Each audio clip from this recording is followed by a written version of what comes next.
अपनी भारतीय दृष्टि से और भारतीय स्रोतों से भारतीय इतिहास को नहीं देखेंगे तब तक हम सही तथ्य तक पहुंच ही नहीं पाएंगे। जो हमारी वैदिक सभ्यता है यह सरस्वती सभ्यता है। भारतीय सभ्यता का आरंभ सिंधु सरस्वती सभ्यता के रूप में होता है। सरस्वती नदी जो है हिमाचल प्रदेश से निकलती थी, वह पंजाब, हरियाणा, राजस्थान, गुजरात होकर अरब सागर में गिरती थी। सरस्वती नदी के तट पर वैदिक सभ्यता का विकास हुआ। चारों वेदों से लेकर उपनिषद काल तक सरस्वती नदी किसी न किसी रूप में वहां रही।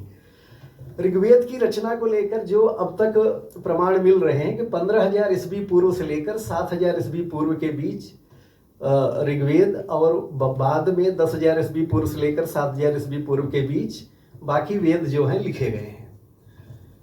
सरस्वती नदी की दो सहायक नदियां थी, एक सतलज थी, दूसरी का नाम यमुना था। एक बहुत बड़ा भूकंप आया। भूकंप आने के बाद यमुना जो है पूरब की ओर मुड़ गई, वो गंगा की सहायक नदी बन गई, और सतलज जो है वह पश्चिम की ओर मुड़ गई, सिंधु की सहायक नदी बन गई।